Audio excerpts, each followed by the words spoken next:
Vamos começar o programa então falando de esporte. Voltando um pouquinho no tempo aqui, vamos relembrar o que aconteceu com o Vini Júnior em maio desse ano.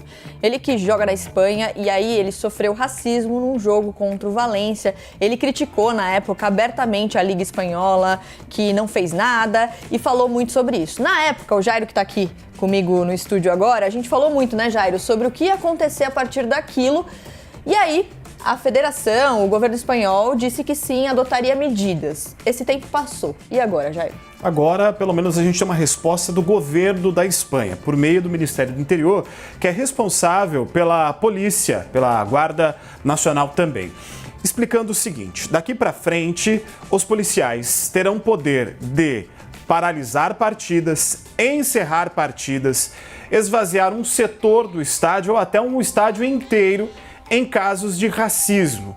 Isso levando em consideração o racismo como uma ameaça à segurança pública. Era algo que não acontecia até então, a polícia não tinha este poder de acordo com o governo espanhol e tudo isso aconteceu justamente depois desses episódios todos de racismo contra o Vini Júnior e também contra vários outros jogadores que passaram no futebol espanhol. Até então, o que você tinha era uma determinação dentro de campo, que era a responsabilidade do juiz da partida paralisar o jogo, seguir o protocolo FIFA e aí levar isso adiante. Como a gente acompanhou, a La Liga não fazia nada, a FIFA, apesar de dar orientação, não dava uma cobrança adequada a esses casos de racismo, principalmente na Espanha.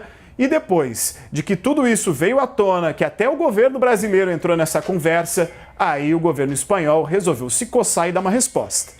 Agora resta saber se isso na prática vai funcionar e se a justiça espanhola, que é responsável também não só pela investigação, mas pela condenação de criminosos, vai levar os processos adiante. As ferramentas existem, mas elas precisam funcionar. Com certeza, como você disse, não foi a primeira vez que aconteceu com o Vini Júnior e precisou acontecer para que de fato algo fosse feito. Bom, enfim, Jairo, agora falando sobre o Neymar. Neymar que vem sendo notícia recentemente por questões de vida pessoal. E agora mais uma notícia envolvendo a vida pessoal dele. Ele foi multado em mais de 16 milhões de reais, Jairo, por causa da obra na casa dele. Exatamente. Ele está construindo uma mega de uma mansão lá em Mangaratiba. É uma região que é bastante conhecida no Rio de Janeiro pelas belezas locais. E aí, a gente está vendo até que à época foi colocada uma placa de interdição. Isso porque a fiscalização da Secretaria de Meio Ambiente da Prefeitura descobriu uma série de irregularidades. Esse rio, por exemplo, estava sendo desviado para a instalação de um lago artificial. Essa era uma das irregularidades apontadas pela Prefeitura.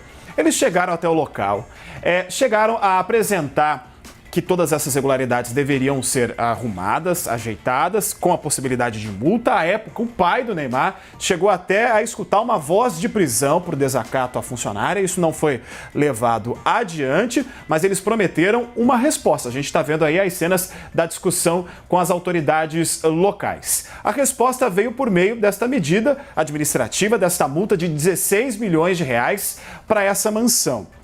Esse lago artificial foi instalado nessa mansão do Neymar, segundo um reality show que faz a construção dessas piscinas, que tem esse tom paradisíaco em diversas casas. E aí eles vão aproveitar justamente dessa publicidade, falando, olha, construímos parte da mansão do Neymar. Mas aí deu ruim.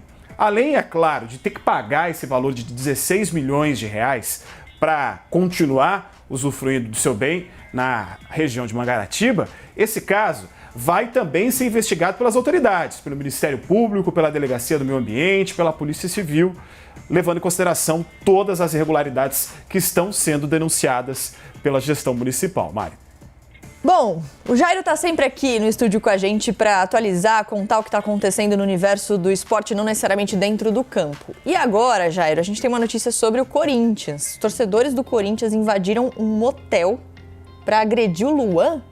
Pense numa confusão daquelas. O Luan é um jogador que chegou no Corinthians em 2020, há muito tempo está sendo cobrado, não joga desde 2021, custou caro, mais de 28 milhões de reais, desempenho abaixo.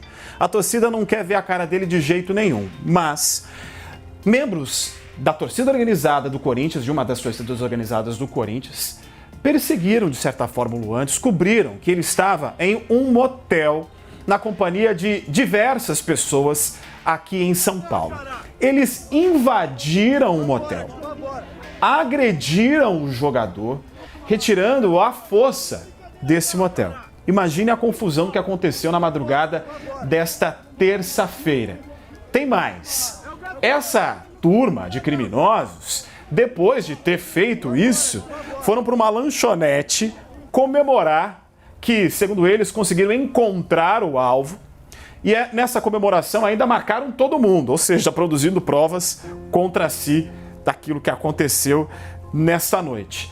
A situação foi tão bizarra, Mari, que vazou de tudo que você imaginar. Desde a conta do motel, que custou mais de R$3 mil, a quantidade de pessoas que estavam nessa festa, pelo menos uma dezena, o cardápio, o que foi consumido e ainda teve também a publicação do próprio Luan, depois mostrando um calção sujo de sangue. Ele não informou o seu estado de saúde. O que a gente sabe é que sim, ele foi agredido, orientado inclusive a fazer um boletim de ocorrência. Essa informação, se ele fez ou não o boletim, ainda não foi confirmada, mas é claro que a Polícia Civil vai investigar como esse grupo chegou até o jogador, como eles conseguiram invadir o motel e, é claro, pelo caso de agressão. Jairo, que semana movimentada, a gente tá na terça-feira ainda. É o esporte meio policial nessa semana, Nossa, né? Você pode ver. Senhora! Bom, se tiver novidade, então a gente te espera aqui ao longo da semana, tá bom? Combinado.